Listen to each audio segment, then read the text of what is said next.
I'm invincible. I'm paying money. The girl's happy. She's got no money. I got my rocks off. Oh, how good is this?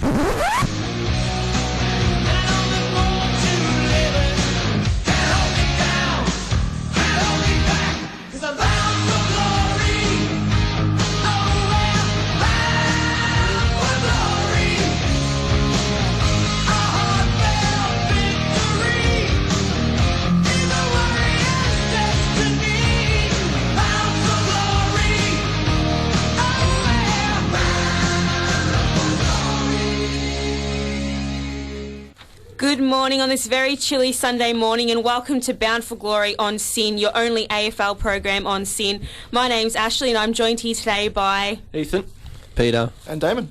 And we've got a big show today. We're going to discuss all the games that have been played out so far, preview the upcoming games for today, and also have an exclusive interview with former ASADA Chief Richard Ings. That's a very big interview. Hopefully shed some important light on the and hopefully get some answers. That's, of course, taken a new step this week, but we'll get into that later when we interview him, so that'll be a good part of the show. But last night we had at Skilled Stadium a clash of top four teams, Geelong and Fremantle, and I honestly tipped Freo. I thought, on a skinny ground, they got the personnel. They've always got players that step up, even with Mundy and Barlow out. They got players that do step up, and on a skinny ground they would, choke Geelong. But the opposite happened. Freo only had 9 scoring shots, 32 inside 50s.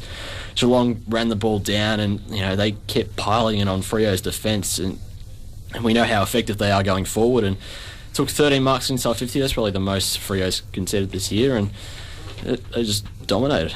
Yeah, you didn't really. A lot of us expected the game to be a lot closer, considering how good these teams have both been this season, and Fremantle especially have just really shone and taken their game to another level. And we're just discussing pre-show that Geelong pretty much Fremantle. Yeah, They had definitely. Beautiful defensive pressure, and they did what Fremantle do best. And Geelong also are a side that tend to stand up against the top four sides. Like a team that would be challenging them, anyone saying, these guys might actually beat Geelong, they stand up big time.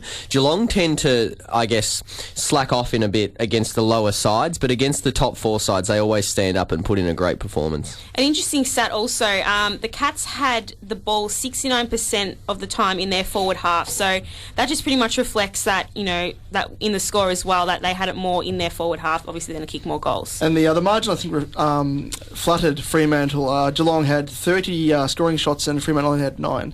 So pretty lucky, I think, in that respect. Yeah, and one of the main stars was Alan Christensen, of course, for the Cats, who really stood up. He's been playing pretty good all season, and he's been one of those guys, along with Stokes, who's really impressed. But he had a great game yesterday. I think, Steve Johnson was, their best ball winner. He leads Geelong in clearances and contested ball this year, so he was always going to be a big out. And he's a tough player to replace because he's got those skills and that capability to turn games on its head. And it's good to see that Geelong still have those players like Christensen and Corey Emright was pretty good. Harry Taylor was fantastic down back. They really made it tough for Freo to enter the inside 50 and.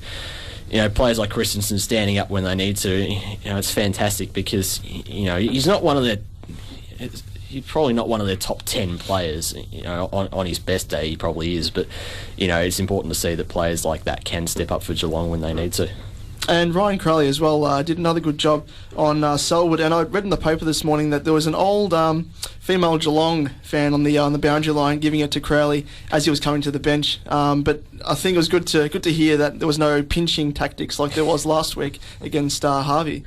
No, but I think Geelong had to come out after that surprise loss on Sunday against Brisbane, and they really had to send a message that they are genuine contenders, because that loss last week was crazy. Did anyone really pick that? We were talking about it on Sunday morning. We were like, it's just going to be how many goals Brisbane are going to get conceded to them, how much Geelong will win by.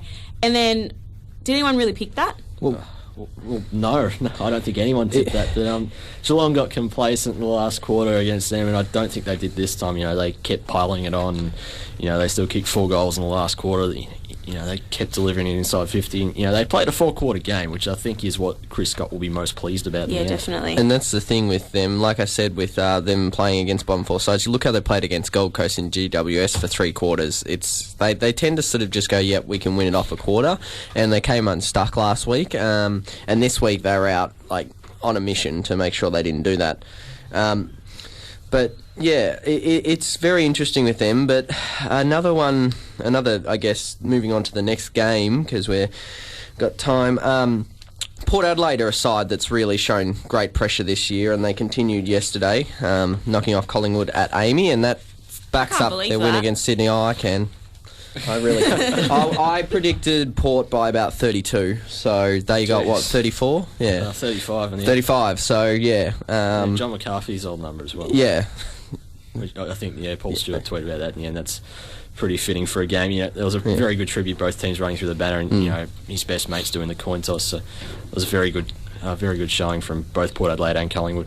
But Port just ran them off their legs in the end, and I think Collingwood just had a really off day. Players like, I know Dane Swan played a bit, probably too much forward, and Scott Pendlebury was good, but I think from there, and Paul Seedsman, of course, he had his best game of his career, and from there, it just really didn't drop off. I don't think the level of contributors, probably wasn't at the level that Collingwood would be expecting. And on that note of Paul Seedsman, it's quite interesting because I found out a stat today that he's basically what you'd consider a downhill skier. He's an uphill skier because he averages 30 more Dream Team points in a loss than a win. So he actually plays a lot better, and his disposals are a +5, and everything's up. All his stats are up in losses compared to wins. Does that mean that you don't play him and then you guys win? Well, maybe. That's what happens when you play in the back half. I think Nick Maxwell had 28, which is the second best. He actually kicked a goal. And he kicked a goal. That was a collector's special. But no, full credit to Port. They're a great side, and I think seriously now, I think finals are definitely in the question because they've still got a couple of bottom 4 sides to come. Well, there's 7. 2 games clear, like 7th and 8th. Port and Collingwood are now 2 games clear out of the bottom 8. So I think after their burst earlier in the season, I was like, yeah, this isn't going to last long. But it seems like after the bye, it started all again. So just going to see how long it can last again. Interestingly, Ollie Wines, the sub, got 26 disposals. That's fantastic. He came on in the second quarter, and Dom Cassisi, I think he had a hamstring strain or something along those lines, and he had 26 disposals, 16 of those in the last quarter, 8 contested possessions and a goal as well. It was absolutely ridiculous for an 18, 19-year-old to pump out those sort of numbers, and that's almost Brownlow votes coming on in the second quarter, which is that's ridiculous. That depends on if Matthew Broadbent steals any from him, because I thought he's best player on the ground, and Paul Seedsman as well. So it was a fair effort from Ollie Wines. And it's worth noting their draw. Like, they've got quite a few tough games, but also some easier ones. They've got St Kilda, they've got Brisbane at home, Gold Coast at home, Adelaide. They've got a few other tough ones which will be hard to win, such as Freo and Geelong, but there's at least sort of 3 games, and they've also got Carlton at home in the last round. So, I mean, there's at least 3 wins there, you'd think. I think that's 3 or 4, which 4 wins puts them on 12 wins for the season, which you'd think locks in finals. Yeah. And that's a fantastic effort for a side that was labelled a basket case, I think, probably a little bit unfairly in the off season. Then they recruited Ken Hinkley and Darren Burgess, and all of a sudden they're a top 8 side, and it's fantastic to see. Well, what do you think the problem is with Collingwood now? I mean, are they really missing any key players apart from Jolly? Yeah, Dame Beams and Dale. He hasn't played all year though. No, but he's still. No, but he'd be a good inclusion. Alan Tuvi's a bigger loss than a lot of people think, because he's a shutdown defender and not just run off like others that are in there. So named Shaw, O'Brien, keep going. Shaw isn't too bad. Yeah, he was shit yesterday though. But yeah, no, like Tuvi's a huge loss. But Collingwood, I just don't think. I think they're just sort of, they're not got their head in the game really. They're playing pretty crap. They're only beating the crap team, so I think they're going to struggle. They'll probably lose next week. Friday night. I was about to say Friday night is going they'll to get be smashed. They'll get smashed. Oh, I hope so. But it's going to be a massive game. They might beat Adelaide the week after. Well, you hope so. and then they got GWS, Gold Coast, and then pack up after that, because then they've got all the top 8 sides. They'll probably crush GWS by 150 points, and all of a sudden people will be screaming out, "Oh yeah, we can still make top 4 from here." No, top 4 was finished about 4 weeks ago. So, but hate Port in a way, because Carlton faced Sydney, who are coming off a loss against Port, and now we're going to be facing you guys, coming off a loss against Port. So thanks to Port, I think they're working the teams into form against us. Oh, yeah, well, that would be a magical thing, trying to work us into some kind of form. I mean, the only team we smashed was Melbourne, and let's face it, unless you're the Bulldogs, that's pretty much what you do.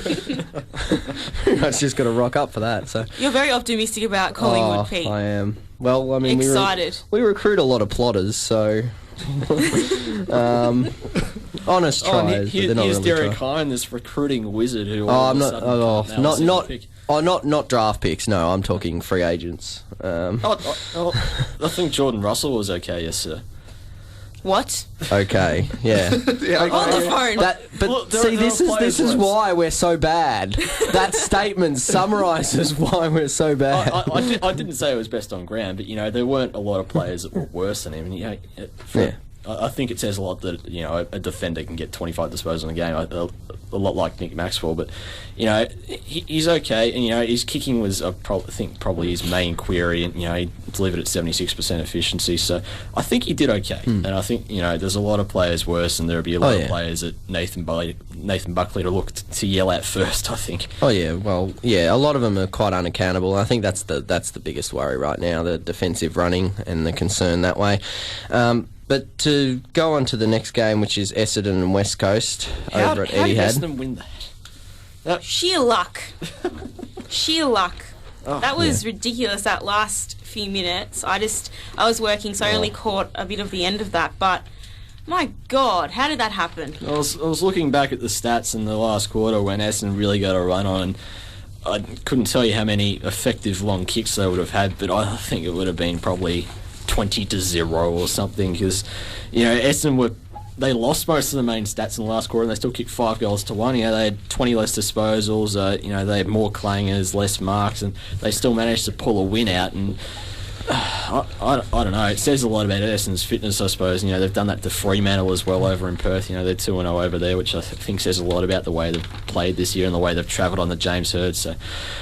Players like Zaraka stood up again. Brendan Goddard was fantastic in the last quarter, and I think that is the making of a top 4 team. To down by 20, 25 points, whatever the margin was, and they still managed to pull a win out in the last quarter. I think that says a lot about them. I think a lot also is, they've been under all this scrutiny from the drug sort of thing, and a lot of people expected them to sort of fall under from all the scrutiny they've been having and all the media pressure and all that sort of stuff. But I think it's really spurred them on. They've had something happen during the week and then they've come out stronger. So, for instance, this week they had the Joe Watson thing happen and Joe got booed the whole game and, all that sort of stuff happened. But they came out firing even stronger than probably what they would if they didn't have that pressure. But I'm surprised they could even notice, because from what I can remember, Subiaco just boo whenever anyone gets the ball. So it just revolves around the stadium at the moment. They turn the volume up a bit for him. That's all you can tell. But you kind of came to expect it after talking on air on the couch his comments. So, but. WA, I think a lot of people were actually supporting Essendon towards the end because they were sick of West Coast getting away in those close games, usually a couple of games where they've been handed a few dodgy free kicks. And, Subiaco, that's the North game, that's right, Ben. Our producer, Ben, is, heads in hands. The Natanui gate. But it was great to see Essendon actually win, especially with Carlisle standing up forward. He can play anywhere. He's a ridiculously good player. I think his last couple of weeks have locked him into All-Australian, and this is even coming off fantastic form in the first 5 rounds or so. And the way he can swing up forward and down back, I think, along with Michael Hurley as well, he can play both roles. I think not as effectively, of course, but Carlisle has been superb for them. I think he's a big part of why they're top 4 at the moment. And it was a bit strange for Hurdy to select Bellchambers ahead of Joe Danaher, because Bellchambers, as it turned out, only had 3 possessions and I think 9 hit-outs or something, and then was subbed off. So it was a bit disappointing to see Danaher being dropped for Bellchambers to have that sort of output. No, I think he was countering the Coxnet-Newey factor, and even then, I think Patrick Ryder was absolutely brilliant on Friday night. You know, I think Natanui, I think we found out that he really does struggle against equally athletic ruckmen. You know, Ryder really leapt up and, you know, jumped into his body to win hit-outs, and he won a lot of hit-outs as well. He put a few to advantage down Joe Watson's throat, and I think he was one of the big reasons why Essendon won. Yeah, it was definitely one to savour for the Bombers, but where does this leave West Coast? Because right now they're out of the 8, they're 10th, I believe, just below Carlton, same wins, I think. Similar position, yeah. Yeah, so they're 2 wins out of the 8. I'm sure they'll still have quite a few matches, tough draw to come, because they finished quite well last year, so it's going to be interesting. Where do we see? Can they make finals, or no? Definitely out? It's going to be a fight if they want to make it. They've got to seriously make their mark this second half. Well, they can't lose many more. I think we've shown how important a loss Shannon Hearn is, and, you know, Scott Selwood's out. They got more than that. I can't think of any off the top of my head, but, you know, they got important players missing, and players also not, you know, entirely standing up, and, you know, it really does hurt them when they haven't got their best 22 out. And, you know, I think what they showed last year is that, you know, they got a lot of players that can stand up. You know, they got a really young running midfield, and, you know, players like, I think Andrew Gaff has really only hit form in the past couple of weeks, and Luke Shuey wasn't at his best, you know, the first half of the year. So I think these players can get on a roll, and I think, you know, that could lead into a late surge. But, you know, they got to win 6 of their last 9 to make finals, and given their home record as well, that's going to be tough. Yeah, at the moment they don't look like they're going to make that.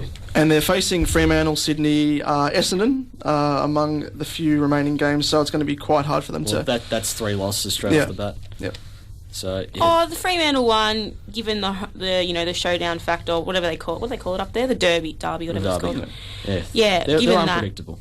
Yeah, they're very unpredictable. You tip Freo just out of safety and the fact that they're 5th on the ladder at the moment. And other games, you've got Geelong and Collingwood as well, away games, so bit hard for them.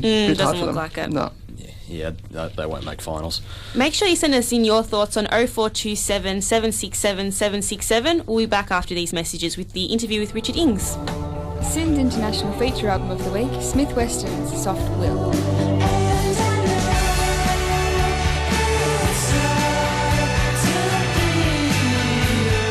A blossomy follow-up to 2011's Diet Blonde, the Chicago Three-Piece return with a summery beach vibe on Soft Will.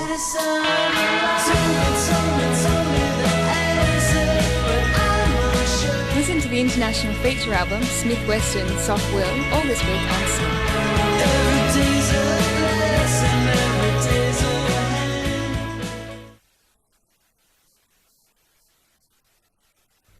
Have you ever been listening to the radio and thought, being on the radio would be pretty swell, I'd love to be a radio presenter.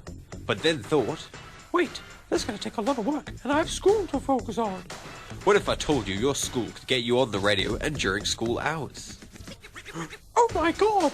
Schools on Air is a program where your class can host their own radio show each week for an entire term. And what are the topics you can talk about? Whatever you like. Right now we are doing How Loud is Too Loud to Sing in Public. Oh yeah! Today we're talking about pitting 2 celebrities in a cage match. Now for this segment we're going to be appreciating all the little things in life. Your show is your show. If you think this is for you, contact us on 9925 4747 or head to syn.org.au/learn. Objection, 5 to 6 p.m. weekdays and 8 to 10 a.m. weekends. Hi, I'm Kieran, blankety blank. Objection on SYN. SYN's Australian Feature Album of the Week, Baptism of Uzi, Stray Currents.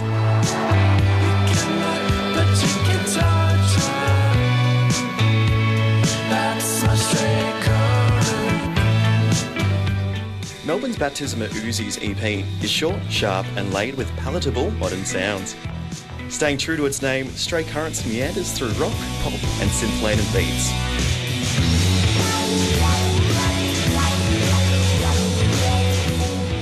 Listen to the Australian feature album, Baptism of Uzi, Stray Currents, all this week on SYN.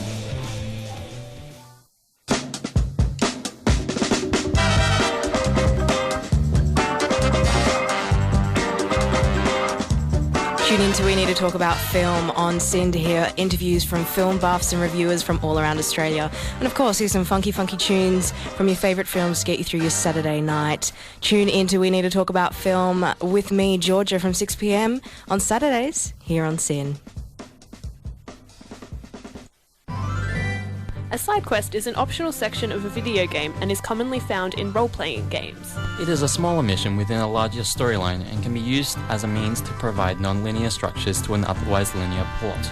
As a general rule, the completion of side quests are not essential for the game to be finished, but can bring various benefits to the player characters. Also non-essential but highly awesome is side quests and SYN. So tune in Fridays at 11 p.m. to hear Side Quest, SYN's home of indie and retro gaming. And you're back with Bound for Glory. We'd like to introduce our producer, Ben Kazupi, to the panel, who's going to introduce a very special guest. Good morning, all. Absolute honour to have him on today. The former head of ASADA, Richard Ings, will join us to discuss the processes, because there are a lot of public misconceptions. We feel some things need to be cleaned up. Richard, are you on the line? Yes, I can hear you guys. Yeah, good morning, Richard. How's things, firstly? Yeah, look, very well. It's really a pleasure to join you. It's great to have all this dialogue that we've had on Twitter with a really interesting group of people discussing all these issues, and to join you on the station to chat about it.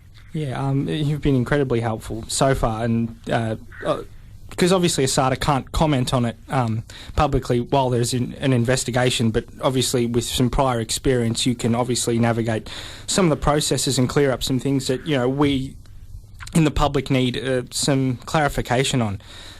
Firstly, why do you think there has been such public confusion about Section 0, or do you believe that the ACC report providing the info in an unclear manner has caused this?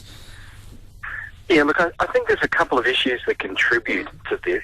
When people think about the prohibited list, they think about substances being specifically listed on that list.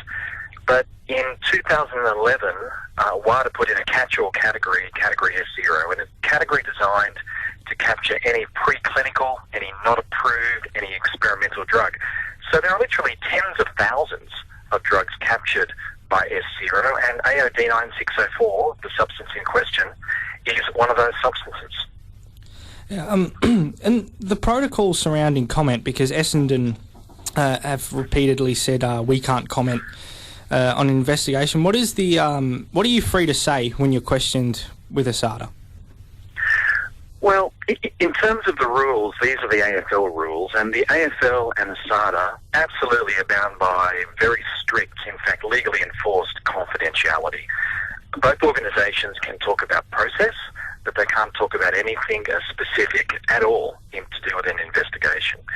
But in regard to people under investigation, players or clubs, there's absolutely no limit whatsoever. They are able to say absolutely anything that they want to about any aspect of the interview or the investigation. They have no restriction whatsoever, except from perhaps a political restriction. Hi, Richard. So, in your experience with ASADA, how long is the process of these investigations in general? Well, I mean, again, that's a very difficult question to pin down, because it always depends on the evidence that's being collected and the complicated nature of each investigation. And what we all need to understand for these matters is this is probably the most complicated anti-doping investigation in my 10 years experience that I've ever seen. We've got multiple clubs, we've got multiple codes, we've got multiple substances, we've got, you know, dozens of players who need to be spoken to, and uncertain substances.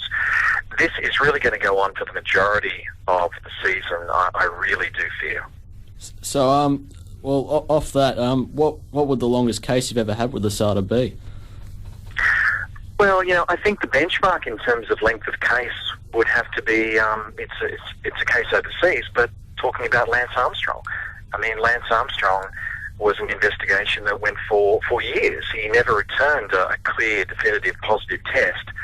So it was a case of building so-called non-analytical evidence, getting witnesses and people to come forward with testimony to build a compelling case against him.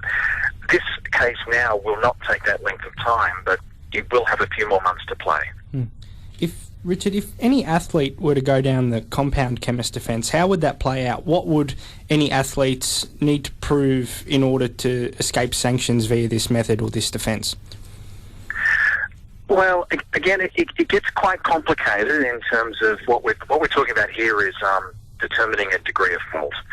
I think the best way to look at this is that any player is ultimately responsible for everything that they put into their body. And the logic behind that is, even if they don't know it's a banned substance, they're still competing with the benefit of that banned substance in their system against their peers who don't have a banned substance in their system. So they have ultimate responsibility, and they must use the many simple means available to check.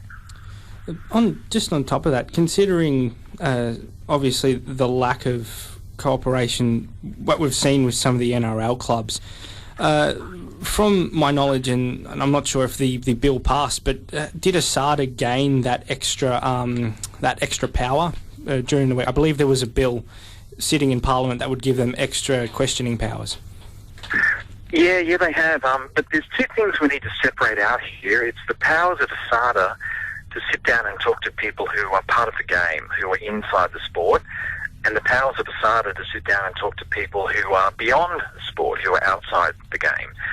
Now, in talking to people inside the game, ASADA already has incredible powers because the sport itself can act to provisionally suspend someone who doesn't cooperate with an investigation. There's no greater power than standing someone down from sport if they don't cooperate.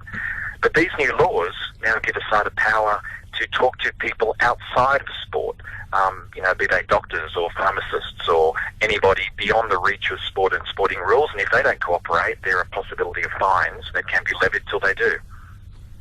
So, given all the confusion, I suppose, and the cooperation from Essendon, and how they took all these drugs allegedly and all that, what would you likely see as an outcome from all this? Well, the issue that we appear to have at the moment is that we clearly have players at Essendon and Joe Watson's admissions, very frank admissions and admirable admissions on the couch support this. A group of players took a substance, AOD 9604. WADA and now ASADA have confirmed that AOD 9604 is a banned substance under the WADA code. So this is heading to the point that there is bound to be an anti-doping tribunal that's going to be wrestling with these facts and determine whether some or all of these players committed an anti-doping rule violation or not. The tribunal, in my view, seems the most likely outcome at this stage, and the decisions of that tribunal is anybody's guess. Richard, I have to thank you for coming on, giving up your Sunday morning to us. Thank you very much for that. You've clarified some things, hopefully, that the public can take and again, view the developments in using in that context. That's okay, guys. I'm happy to answer any questions. All the best. Thank you. That was Richard Ings there, the former head of ASADA. I want to move on and continue to talk about this. There was an article. Well, firstly, there was an article in May. I did ask the question about the compound chemist defence that Essendon would take up. This is an article from an excerpt from an article in the Herald Sun from May. The players, and this is quoting the article, that the players were updated again by ASADA on Monday and believe the no fault or negligence clause revealed by the Herald Sun in February is open to them. Drug and legal experts believe the club might be able to prove AOD 960 was approved in some way for therapeutic use due to a special application which would make it legal to use on humans for that instance. The issue for Essendon is whether legal exemptions would override the WADA code. WADA has stated the substance is banned because it has no current approval by any government regulatory health authority for human therapeutic use. The National Therapeutic Drugs Administration confirmed the Herald Sun they had not given approval for AOD, and several other exemptions exist that could allow legal supply of AOD. Those include the use of an extemporaneous compounding where a licensed chemist makes up the compounds for the individual use. If you remember, there was two Carlton officials were obviously interested and had heard rumours and decided to check out for themselves.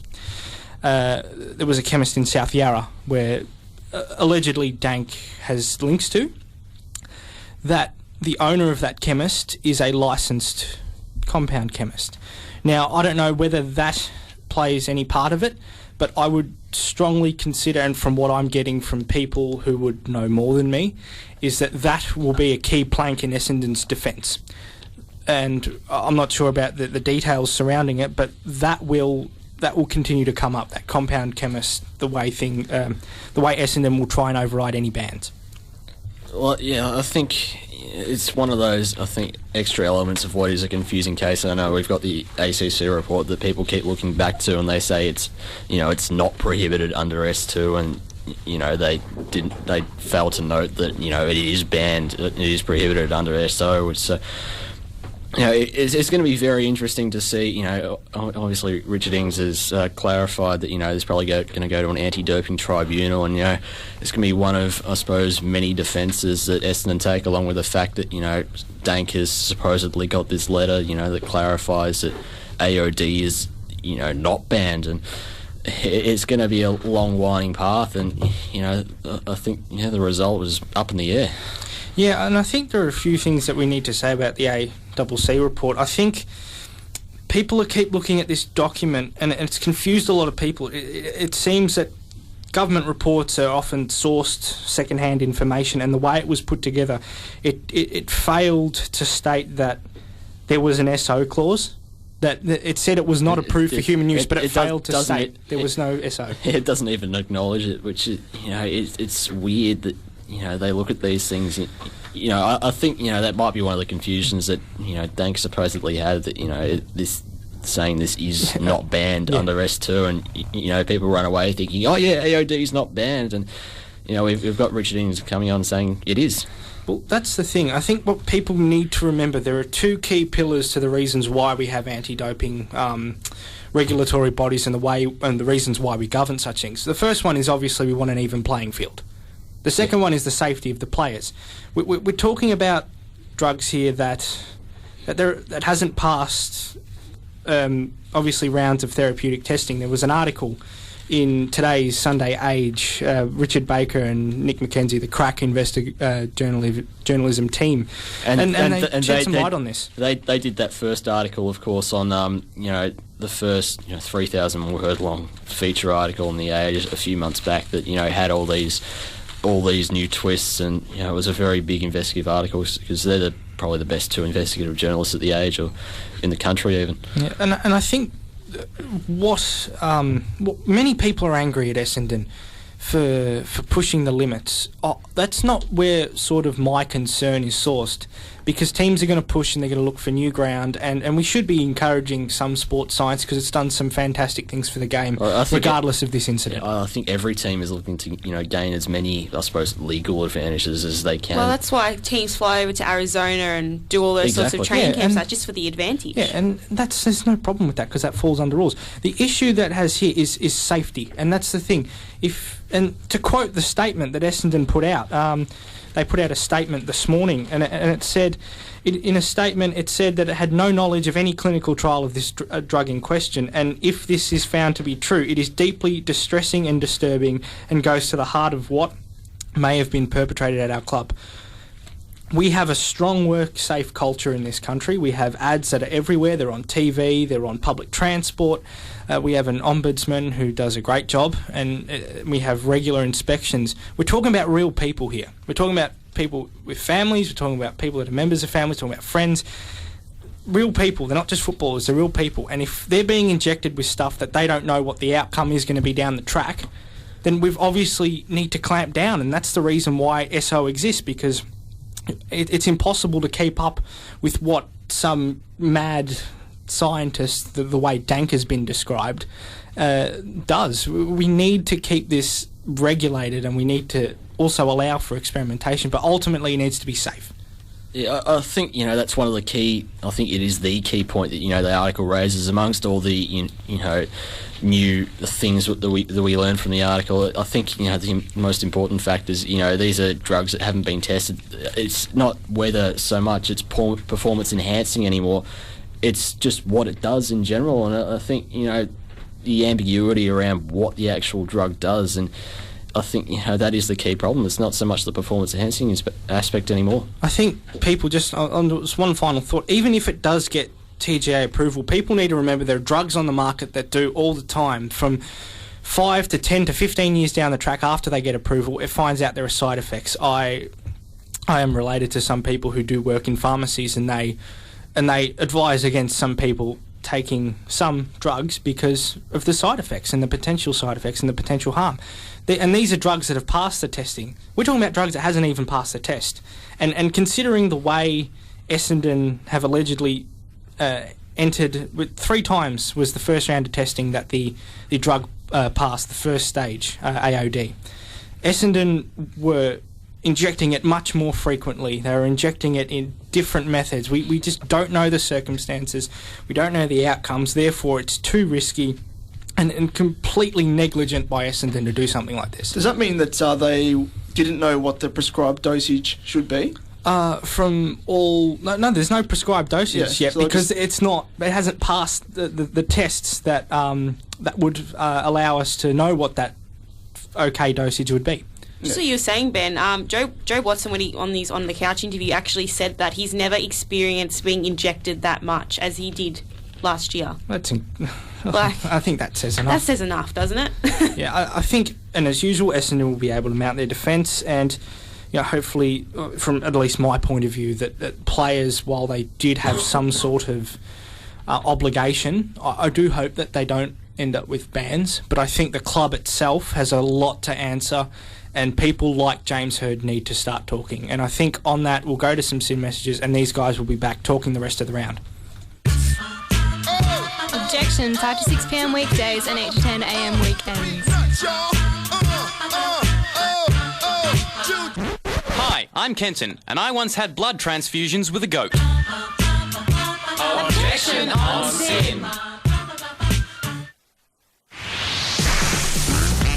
Download Asia. System requirements. Good memory. So remember that we're on Saturday nights from 7 p.m. on SYN 90.7 FM. Saturday night from 7 p.m. Download Asia. Download Asia.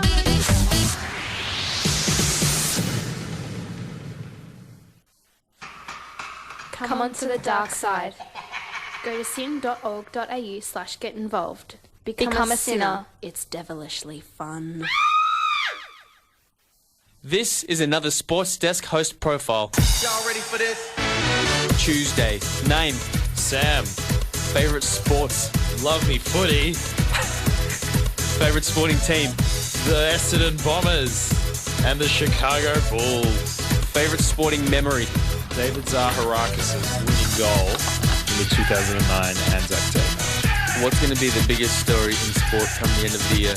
Whether Derek Rose is playing or not. Will he play? No. Makes me sad. You can catch the Sports Desk daily from 9 a.m. only on SYN. Welcome back to Bound for Glory. That was a fantastic interview and discussion about ASADA and everything going on, but I think we'll move on to the next few games. But first we'll read out one of the very informative texts regarding Collingwood. Basically the text says, changes happening at Collingwood. It's not a case of poor form. 14 debutants in 2 years and only 10 premiership players playing on the weekend with 9 players under 50 games. It's a mix of old and the new. And of course, you can keep texting us in on 0427 767 767 or online at syn.org.au. We've also got a couple of tweets in as well. We've got Paige saying Bulldogs are tanking to get Tom Boyd, West Coast are tanking to get Dom Sheed, and Collingwood, well, no excuses. And Stephen saying Port to make the 8 with only 12-13 wins, that's all you need this year. And I think I'll agree with the second one. and of course, you can send us tweets if you want at Bound for Glory FM on Twitter. But for now, Gold Coast Adelaide, it was, Gold Coast at home, they're probably not as good a team as Adelaide, but, the home factor, I suppose, led to a really tough game to tip, I think, from a lot of people. I think the odds were fairly even, and Adelaide, I think, they showed glimpses of what made them top 4. They controlled the footy, they controlled the game, they were on Gold Coast backs for the most point, and, they were running very well and taking marks and preventing marks, and it was overall a very solid 4-quarter performance from Adelaide, especially with All-Australian. I think probably form this year probably doesn't warrant being close to All-Australian, but still very important player, and Brett Riley going down a minute in, and it was a very good performance from Adelaide. And Patrick Dangerfield continues to be a freak. Like, he's unbelievable. And to think he's still so young, he could legitimately be like an Ablett in the next few years, along going up with the the Cotchins and the Pendleburys and that type. He's just. Yeah. I think Dion Prestia could be that sort of player as well. He had 42 disposals.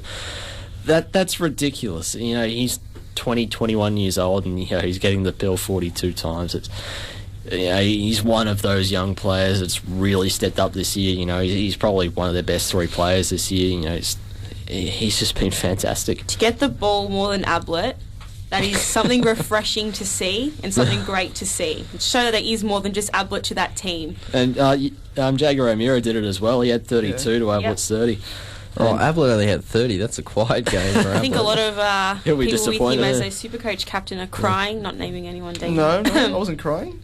Seeing as though Swan didn't do it that well. No, he was punching things instead. That's right, I wasn't crying, just raging. But another player that played well for Adelaide was Wright. Came on, of course, for Riley and kicked 4 goals and had 16 posies. So why has Matthew Wright been sub SANFL this year? He is so much better than that. He was one of the better clearance players last year, and his omission, his lack of form, probably led to them being down, 9th, 10th, 11th this year. And, he's the sort of player that, can push forward and kick goals like that. I just couldn't see it at all. Brad Crouch as well, he was fantastic. He's finally got the Rising Star nomination locked in. He had 31 disposals, 14 of them contested, 5 clearances. He was quite good. Rory Laird as well, he's eligible as well. He had, I think, 20 disposals in the second half or something close to it. He was very good. And I think overall a very good team performance from Adelaide. Same thing with Adelaide with making the 8. What do you think? They're sitting at the moment on the same amount of wins and losses as West Coast and Carlton. No, Adelaide are the least out of those 3, I'd say. They've got no forward line apart from Smalls. And apart from Josh Jenkins as well, who was quite good yesterday. Yeah, well, okay, Jenkins. He's the only one, though. Yeah. And Paul Popper's played right, though. You wouldn't want to be relying on them, though, against the better sides. That's all. Jenkins has been good this year. I think in the absence of Walker and he who shall not be named, Kurt Tippett, he shall not be named their names in the next turns. I think taking contested marks. He brings the ball to ground. He lets players like Jason Portpleasure, who again was good yesterday. He lets those players rove, and when he doesn't take the mark, he brings the ball to ground. And he's kicked a few goals this year. I think he's really taken a big step forward. I'm just going to raise a name to you, Daniel Talia. What is the deal with Daniel Talia this season? I don't know. Is it just because he was so good? Is it just because he was so good last season? He got the Rising Star, and he was bound to sort of fall, or what's going on with Daniel Talia? Up. He's had enough. Yeah, he's got his medal. I'm done. I've been so disappointed with him this season. He's been okay. Yeah, but he hasn't been as good as last season. Do you reckon his arm, maybe his broken arm, affected him? I don't think it was that bad. No? I don't know what's going on with him. Another player I think who could fall into the same category as Talia is Swallow. He's been a bit of a letdown, I think. He hasn't really come on. A huge letdown. Yeah, I was just watching him yesterday, and I don't know, he's just turning it over, and I think under pressure he needs to really get some mental toughness, and I don't know, it's just disappointing. I think he could take a lot from his brother Andrew. I think, Swallow, the older Swallow, I think worked on his kicking a lot. Is probably one of a big query on him, early in his career, and he's worked on that. And now he's a very solid kick. So I think he's playing a lot off the half-back flank. Swallow just trying to find the footing, he can't. And speaking of Rising Star nominations, one that hasn't stopped is Dan Hanbury for Sydney, who's continuing to have a fantastic season this season. Yeah, so he was quite good, but I think Craig Bird was better. Yes, but Craig Bird didn't win a Rising Star nomination. Doesn't go the segue, Ethan. Okay. Although Hanbury didn't perform that well, I think the past 2-3 weeks he's been quelled by the opposition's best tagger, and but he is, as you say, he is having a decent season. He's had a very good season so far. I think it was hard to be fantastic on Friday night anyway, given that ground, the state that ground was in. The swimming pool. The swimming pool, yeah.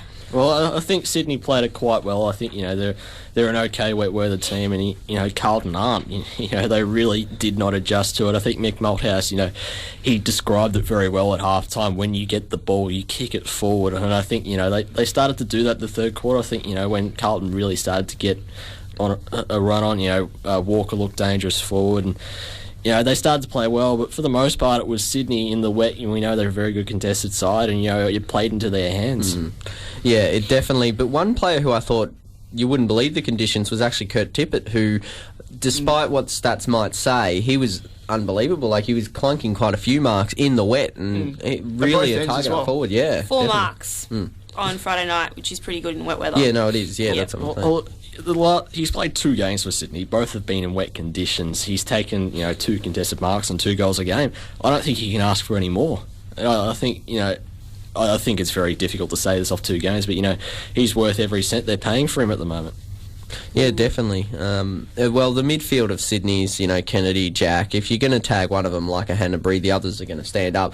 Although Carlton, I think, had a lot of defensive players on them. They noted on the telecast anyway. So you just sort of wonder how much you've watched too much of the opposition in your own game, really. And even players like Kieran Jack wasn't fantastic. Josh Kennedy was inefficient by hand and foot, I think, for the second week in a row, and you still get players like Bird, who is, he's not their best player, and O'Keefe was good once again, Parker was good, Molcheski was very good off half-back as well.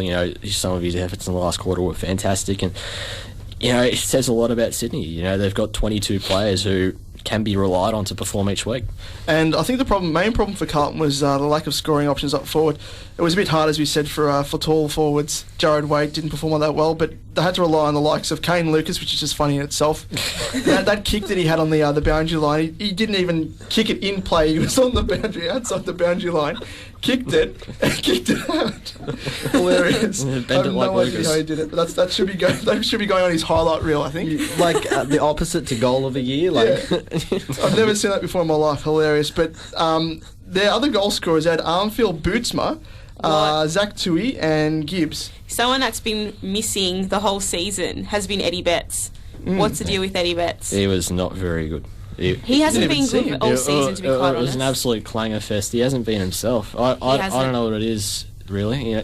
He just hasn't found the footy up forward. He's very good at roving packs. He's also very good at taking marks for a short player, and he just hasn't done either of them. Yeah, no, definitely. I think we'll have to move on to the last game, though, with Melbourne and the Bulldogs. I'm sure a lot of people, this was billed as a huge clash. Oh, yeah, 16th versus 17th. Let's enjoy this one. Yeah. You enjoyed it, didn't you, Heath? Oh, it was all right. Yeah. The last quarter made it a little bit interesting. Melbourne eventually got the win, Bulldogs conveniently went down quite a bit and then hit their straps in the last quarter and just fell short. What a shame. Look, to be fair, Melbourne did try and do everything that they could to lose. They just couldn't do it as well as they usually do, unfortunately. Yeah, they forgot. They forgot how to Melbourne. I think it was one of those things where Melbourne were like, hey, we're up by 40 points at 3/4 times. Let's tease our fans once again. Let's really roll them up. Let's let's get as close to losing as we possibly can. And they almost did. The Dogs they looked imposing that last quarter. I think Adam Cooney only had 6 disposals, but he may as well have had 25 in the last quarter. He was everywhere, and Griffin was good, and Liberatore was, that's probably his best game yet. He had 36 disposals, he had probably 20,000 clearances, and he was dominant. Heath, you saw the game. The statistics here have got Jack Watts ranked as the number 1 player for the game. And that's warranted. Yep. Did he stand up? Yeah, he did. He was clunking marks up forward, and if he kicks 4 goals, that's what matters. And also, in the last 10 minutes, he moved himself down back, and he took a couple of important contested grabs down. When the Dogs were really running it forward, just to, slow the play down and counter it. And he was Melbourne's best player on the ground. And the D's are going to play him as a genuine forward now, like he was drafted. Yeah, they are. Yeah, I think they've recognised that down back, there's always going to be a lot of ball there, which is probably good for him, but, he hasn't really stood up. And I think, that's his natural position up forward. That's where he made his name. That's what made him a number 1 draft pick. And I think that is his long-term position. Well, how do you fit Clark in there? Clark comes back, Dawes is in there, and then you got Jesse Hogan coming in next year. Well, where does he play? Like, fourth tall forward. Oh, they're going to be massive down Trade there. Dawes. 1 year, goodbye. Sliding doors, it would be, literally. That was terrible. That's really bad. But I think Nathan Jones was great once again, and Dean Turlick, I thought he had his best game for the club. I think he really controlled things well down back. He only had one disposal in the last quarter. He had 24 overall, but he was directing play. He was organising the back line. I think that really helped for Ian McDonald, who they probably had their best games of the year as well. So it was a very good defensive effort from Melbourne, very good overall, and they really looked confident. They really looked like a team that backed themselves under Neil Craig, which I think is the most important thing going forward. And I think on that note, we might go to some SYN messages. Hang on, we got any more text messages there? Yes, we do. We have one here from the top. I wonder what Justin Clark thinks of the current Charles, sorry, not Clark's. Charles thinks of the current Watson situation. So was he the guy who was outed for it? Yeah. He was the one later on. I think Wade Lees would be pretty angry at the moment. Get 18 months for something that was never sent to him. So it's going to be interesting to see how it plays out. But nonetheless, we'll be back after some SYN messages. This is another Sports Desk host profile. Y'all ready for this? Tuesday. Name. Sam. Favourite sports. Love me footy. Favourite sporting team. The Essendon Bombers. And the Chicago Bulls. Favourite sporting memory. David Zaharakis' winning goal in the 2009 Anzac Day match. What's going to be the biggest story in sport come the end of the year? Whether Derek Rose is playing or not. Will he play? No. Makes me sad. You can catch the Sports Desk daily from 9 a.m. only on SYN. A side quest is an optional section of a video game and is commonly found in role-playing games. It is a smaller mission within a larger storyline and can be used as a means to provide non-linear structures to an otherwise linear plot. As a general rule, the completion of side quests are not essential for the game to be finished, but can bring various benefits to the player characters. Also non-essential but highly awesome is side quests and SYN. So tune in Fridays at 11 p.m. to hear Side Quest, SYN's home of indie and retro gaming. You're listening to Bound for Glory on SYN now. We might just preview the upcoming games for today. So, up first... No contests, all of them. Oh, well, we have to get excited about something. Oh, we'll try to. Hawthorn Brisbane, I think... I can't do it. I'm sorry.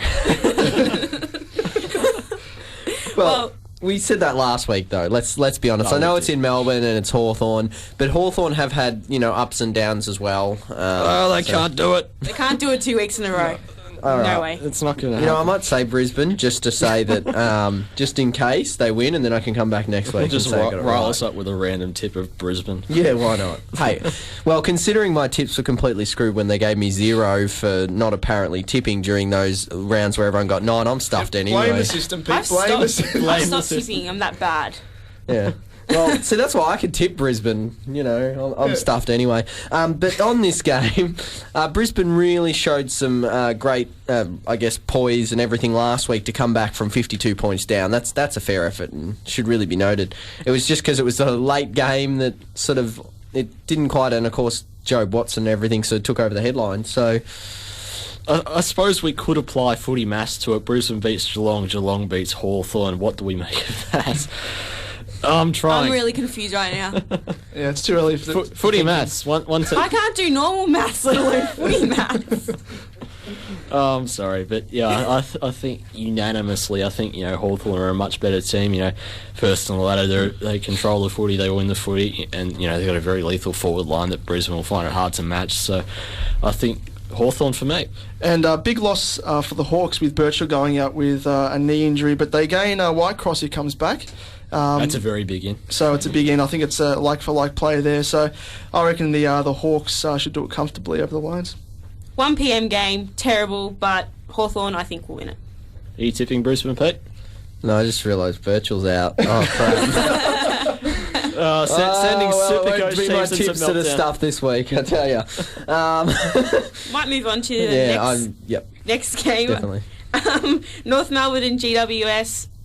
Is anyone going to watch this? Or it's on Channel 7. I suppose I have to, but I think North Melbourne. I think the benchmark is they got to absolutely pump GWS. They got to win by 90 points or so. I think, if they got every player on the ground, well, probably not every player on the ground could do it, but if I suppose 15 players on the ground are getting 20 disposals, and they kick 20, 25 goals. I think, they got a tough run home, and I think. It's very unrealistic that they can make finals, but I think, getting a strong finish in the second half of the year, like they did last year, is the key at the moment. Well, I think pumping GWS is one of the most important. Yeah. Well, North Melbourne are a side that for 3 quarters play like a top 8 side, and then for 1 quarter play like a bottom 4 side. So, and that's notably fourth. Yeah, the one that matters. Yeah, exactly. So, I mean that pretty much shows why they're in their predicament, I guess you'd say. But they're a better side than their ladder position represents. So I think they should win this pretty comfortably, and there won't be an upset in this one. And big inclusion as well for the Kangaroos. Zeeble comes back in, and Ben is dancing in the corner of the room there, quite excitably. He'll tackle Callan Ward and be ruled out for the rest of his career. Yeah. But, I reckon the Roos should do this one easy. Yeah, Kangaroos easily. Up by 60 points at 3/4 time, and they all lie down, and Callan Ward kicks 11 goals and wins. Is that a prediction? No, North by 90. Okay, the other game today is Richmond and St Kilda. This one might be a little bit exciting. I don't think it'll be a complete blowout. I can't see it happening, but I think St Kilda, they do stand a bit of a chance, probably the best chance of all the underdogs, of today. And, they're a good uncontested side. They got a few good ball users. I think, if Del Santo can stand up off a halfback flank, where he's played a bit this year, and as long as they keep the footy, they dispose it well. I think, they did that well against Carlton, who are a similar side, probably not as good, but Richmond aren't a very good tackling side. I don't think they're that good pressure side. So I think, St Kilda can get the game on their terms. They can control possession. I think they can do very well. But I think, for the safety and security, you got to tip Richmond. And this is one of those games. Last week we mentioned how for Richmond to play finals, this is now we're starting to say they've got to win games, like games they should comfortably win. This is one of them. This is where it starts. They should comfortably win this. So they've got to really start and go, yep, we're a finals team this year. We're going to win this game. So I don't know why. I just have this feeling St Kilda are either going to win or come very, very close to winning, like under 10 points. And I don't know why. Well, I wouldn't mind a close game today. Yeah, no, I wouldn't. Other than North GWS. And word coming out of Richmond is that Nick Flossstone, as you pronounce it, is apparently going to pull up sore and not line up today. General soreness? No, I think he had a wrist injury or something, also a hand injury. He didn't train yesterday, I don't believe. So I think Matthew Arnott, I think, is the rumoured in, and he performed very well in the NAB Cup. He's a very good on ball, and I think he just adds to the brigade that Richmond are building at the moment, and he'll be a handy in. And I think Richmond should win, but I wouldn't be surprised if St Kilda stay close. Yeah, I'm going for Richmond as well, but reckon it might be a bit of a close one. Yeah, no, I'll go for Richmond in a close one, under 5 goals.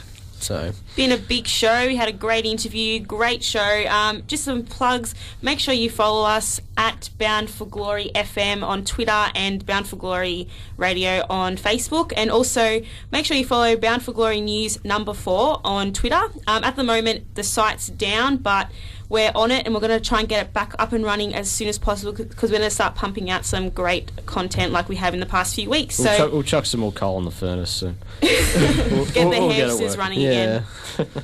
We'll get that all moving. So replace the hamster. Replace the hamster. Thank you for tuning in, and same time, same place next week. I'm invincible. I'm paying money. The girl's happy. She's got no money. I got my rocks off. Oh, how good is this?